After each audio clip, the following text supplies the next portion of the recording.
Hello everyone, स्वागत है आपका हमारे YouTube channel history for you में।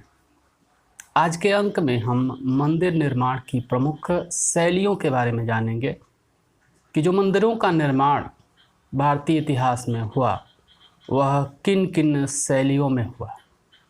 मुख्य रूप से 3 शैलियों की चर्चा हम करेंगे, जिसमें पहला नागर शैली, दूसरा द्रविड़ शैली, तीसरा बेसर शैली।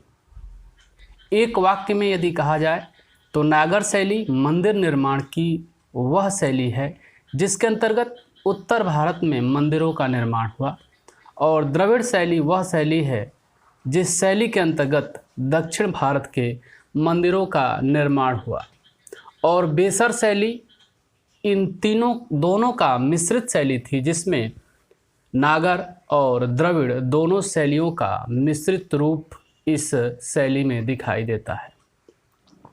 चित्र के माध्यम से यदि नागर शैली, द्रविड़ शैली और बेसर शैली के मंदिरों के संरचना को दिखाने का प्रयत्न किया जाए तो सबसे ऊपर यह नागर शैली के बने हुए मंदिर हैं, दूसरे नंबर पर द्रविड़ शैली के और तीसरे नंबर पर बेसर शैली के मंदिर हैं।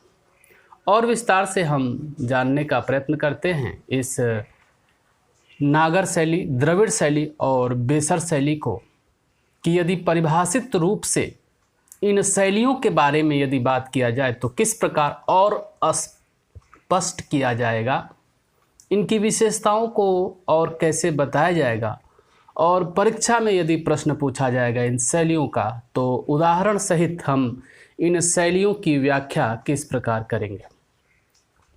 तो इसमें सबसे पहले आती है वह है नागर शैली।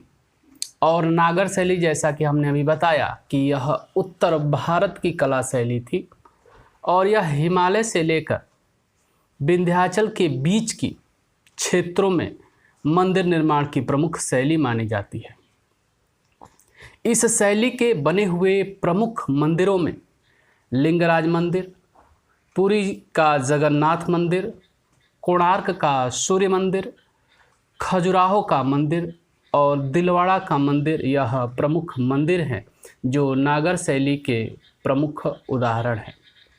दूसरी शैली है वह है द्रविड़ शैली। और द्रविड़ शैली सुदूर दक्षिण भारत की कला शैली है। जिस तरह नागर शैली उत्तर भारत की कला शैली है, द्रविड़ शैली दक्षिण भारत की कला शैली है, और इसी कारण इसे द्रविड़ कला शैली के नाम से जाना गया। इस द्रविड़ कला शैली के प्रारंभिक मंदिर पल्लव कालीन मंदिर हैं, यानी पल्लव शासकों ने जिन मंदिरों को बनवाया वह इस शैली के प्रारंभिक मंदिर हैं। और वहीं दक्षिण भारतीय प्रमुख राजवंश चोल वंश ने जिन मंदिरों का निर्माण कराया, यानी चोलकालीन मंदिर, इस द्रविड़ शैली की विकसित अवस्था के प्रतीक है।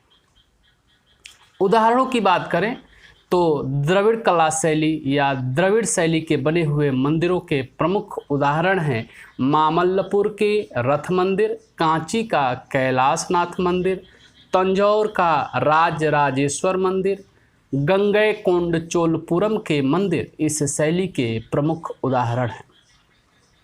अब तीसरी शैली मंदिर निर्माण की वह बेसर शैली है। और बेसर शैली उत्तर भारत और दक्षिण भारत, यानी उत्तर भारत की कला शैली नागर शैली, दक्षिण भारत की कला शैली द्रविड़ शैली का मिश्रित रूप इस बेसर शैली में दिखाई देता है।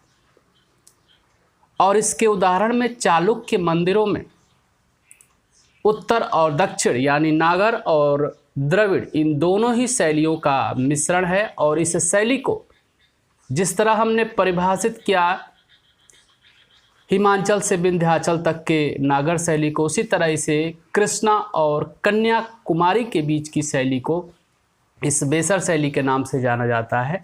और इसके प्रमुख उदाहरण हैं चालुक्यकालीन मंदिर, एलोरा का कैलाशनाथ मंदिर, एलिफेंटा के गुहा मंदिर, यह इस शैली के प्रमुख उदाहरण हैं।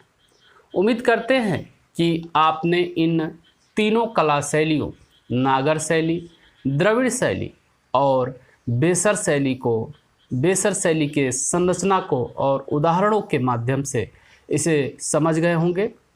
आज के अंक के लिए इतना ही। मिलते हैं एक नए विषय वस्तु के साथ। तब तक के लिए बहुत बहुत धन्यवाद।